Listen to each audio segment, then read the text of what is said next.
a show of hands, please. How many of you think there's too much hate in the world right now? How many of you think, in fact, that these are troubled times? How many of you think that we could use a little more love right now? And how about reconciliation? Allie, my job is done here. Thank you very much. This is what's keeping me up, too. And it kept me up at night when I was on academic leave a year and a half ago at the great Ashoka University in Accra. Truly a university dedicated to social innovation and change-making. As I look back from Ghana to the United States during that year, I was deeply disturbed. I saw forces of hate unleashed on this continent, unlike any we may have seen before, at least in manifestations of it that seemed new and deeply troubling. As a change maker and somebody who teaches change making, I didn't know where to turn. I didn't end up picking up literature about change making, the Stanford Social Innovation Review, for example. Instead, I went back to my favorite passage in the New Testament, actually, frankly, the only one I know, which is sorry, the minister who taught me when I was a kid. It's 1 Corinthians 13. And we know this passage. It's the one about love. It's often read at weddings. In fact, I had the privilege of reading it at my sister's wedding. And her daughter is here right now, which is quite a joy. When I read it as a young man and began to think about that passage, it became a form of solace to me. So in that year in Ghana, I came back to 1 Corinthians 13. I want to share with you how remarkable this passage is about love, about agape. Here's Paul telling the Corinthians that you could do miracles. You could fathom all mysteries and all knowledge. You could move mountains. You could give away everything you have. But if you did all those things and didn't have love, you would have nothing. Wow. Extraordinary forces that we can't imagine. Moving mountains are not as powerful as the force that is love. So setting up something rather incredible there that seems really quite unattainable. But then Paul goes on to note what love is. It's patient, it's kind, doesn't envy, it doesn't boast, it's not proud, it doesn't dishonor others, not self-seeking, not easily angered, doesn't keep records of wrongs, and so forth. So again, maybe a show of hands. How many of you can be patient at least most of the time? Yeah, all right, most of you have hands up. How many of you feel like you can be kind, at least most of the time? All right, not envy, okay, and so forth. So think about what Paul is telling us. There's this force that is more powerful than forces that move mountains, and yet it is imminently attainable in our daily lives. We can practice love every day. That is a revolutionary idea. It's a really radical idea that there's this thing called love, not filial love among families, parent and children, not romantic love, but agape, right? This transcendent form of love. As I thought in Ghana about returning to the United States, I decided to build a class around this idea.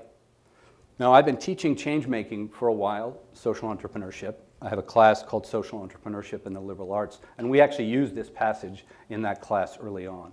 And I decided to say, let's just talk about love in a new course. So that's what I did. In January of this year, in Middlebury's 4-week winter term, I taught a class called Hate, Love, and Reconciliation in the Public Sphere.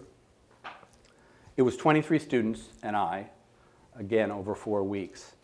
And I'd like to tell you what happened and share with you 3 main lessons from that class that may be relevant to you as change makers. First of all, it was a class in which we did what you do in a university class. We read books, we wrote, we analyzed things. But quickly it became something else. We started every morning in a circle with meditation, sometimes silent meditation. We did exercises in 2s and 4s, in groups, where the students could really slow down and reflect on love and what it meant to them. We looked at these troubled times. We brought in Vermont's leader of Black Lives Matter. We watched the great 13th, which is really the Uncle Tom's Cabin of our time, I believe, in terms of mass incarceration and what it's done to too many generations of black folks and others. We looked at these troubled times, but through the lens of love. It was one of the 2 most remarkable experiences I've had as a university professor. The last 2 days, the students each gave a 5-minute talk about what love meant to them. And none of us who were part of that will ever forget it. There were some big boxes of tissue that were needed and some moving testimonies among these young adults about love and what they had learned about it in our 4 weeks together. I am forever grateful for having that opportunity with them. So what did we learn? The first part that item I'd like to share with you comes from the first book we read. We read Krista Tippett's beautiful book on becoming wise. Many of you know her. She has the radio show On Being, in which she interviews poets and politicians and extraordinary leaders as they reflect about what it is to lead a life of meaning in these troubled times. What is a life of meaning and purpose? And what is love? As you see here, she talks about the fact that people are dying to talk about love. As she writes here, I hear the word love surfacing as a longing for common life. So that's the first part that I wanted to share. It turns out that my students were deeply ready to talk about love. We shouldn't be afraid of love. We shouldn't be afraid of the concept, keep it in our back pocket, if that. Students want to talk about love. So I invite you to bring it into your classroom as we did, as she seems to encourage here. The second lesson comes via bell hooks, the great feminist, brilliant thinker who in 1990 wrote all about love when she was at a stage in her life when she was reflecting on who she was becoming. Her filial love in her life, the lack of love she'd had as a child, romantic love, and yes, agape. Love as a force for transformation she rediscovers in this delightful and brilliant book. The part of it that mattered most to the students and I was her discussions about self-love. Remember the great song that Whitney Houston popularized in 1980, learning to love yourself is the greatest love of all. Hooks brings this out beautifully, and it's been suggested already in this conference as we began this morning and today with our fellow speakers. You need to do that work of self-reflection, thinking about your identity and agency, but even more than that, do that hard work of loving yourself, because that's when you can become a change agent. I sometimes say that the world probably doesn't need on any given day 1,000 self-anointed change makers.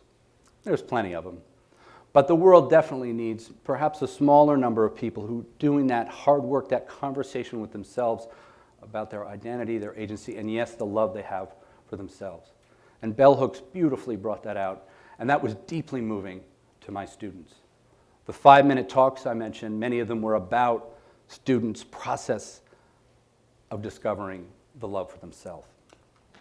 The final insight comes from the great John Lewis, who of course was in the forefront of young leaders, college students, who led social change in the 1960s, alongside Diane Nash and so many extraordinary leaders of that time.